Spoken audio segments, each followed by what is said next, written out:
Forever Spooky on YouTube. I was ecstatic when my fiancé, Zach, and I decided to take a trip to the mountains for our honeymoon. We were going to stay in a secluded cabin in the woods, surrounded by nature and the fresh mountain air. The anticipation of spending a week away from the hustle and bustle of the city made us giddy with excitement. As soon as we arrived at the cabin, I was taken aback by its beauty. It was a quaint, wooden cabin with a small porch that overlooked the woods.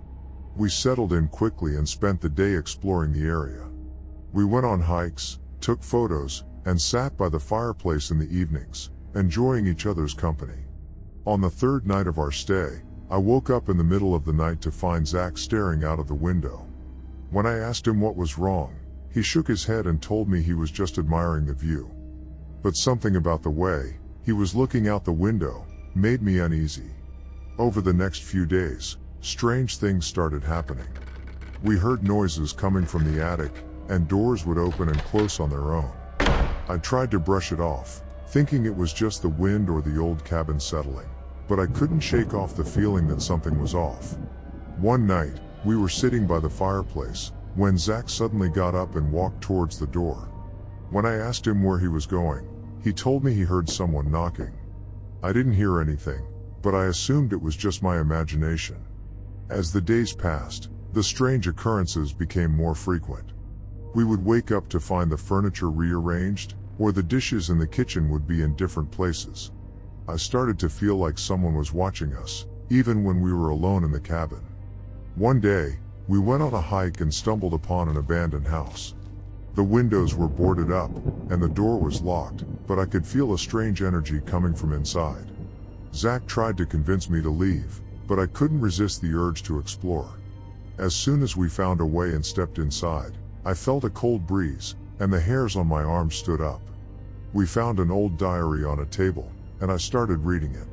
The diary belonged to a woman who had lived in the house with her husband. She wrote about how every night, they began to hear chanting in the distance. And ever since, her husband had started acting strange. He would stay up all night, talking to someone who wasn't there, and he would sometimes disappear for days at a time. The diary ended abruptly, and we left the house feeling uneasy. As we walked back to the cabin, I couldn't shake off the feeling that something was wrong. Zach seemed to sense it too, and he kept looking over his shoulder as if someone was following us. When we got back to the cabin, we found that the furniture had been moved around again. But this time, all of our belongings were scattered across the floor. We tried to leave, but our car wouldn't start. We were forced to stay in the cabin with no way out. As the night wore on, the strange occurrences became more intense. We heard footsteps in the attic, and banging from the walls. We could hear someone whispering our names. In the morning, we were finally able to leave the cabin. We never found out what was causing the strange occurrences, but we knew that we never wanted to go back. The experience had left us shaken and traumatized, and it took us a long time to feel safe again. After we returned home, we both had trouble sleeping. We would wake up in the middle of the night, drenched in sweat, with the memory of those strange occurrences still fresh. Even after years had gone by, I could still feel a sense of unease when I thought back. I didn't know what was in that cabin, or what had caused those strange occurrences, but I knew that it was something beyond our understanding. We tried to seek help from psychologists and therapists, but they couldn't explain what had happened to us. They tried to rationalize it, saying that it was just our minds playing tricks on us, but we knew deep down that it was something more. Over time, we moved on with our lives, but the fear of the unknown lingered in the back of our minds. One day, I received a letter in the mail. It was from the owners of the cabin, apologizing for what had happened to us during our stay. They said that the cabin had a dark history, and that they had never intended to rent it out to anyone after what had happened to us. The letter explained that the cabin was previously rented out to people that practiced dark magic and had performed countless rituals during their stay. Upon their eviction, they claimed to have cursed the cabin. The owner did not believe in such things until our shared experience, and that of their own, after they had decided to move back. They had tried to have the cabin cleansed, but it had only made things worse. As I read the letter, A sense of relief washed over.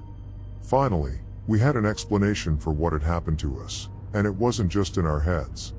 I showed the letter to Zach, and he was just as relieved. We knew that we weren't crazy, and that what had happened to us had been real. We decided to burn the letter, and put the memory of that trip behind us, once and for all.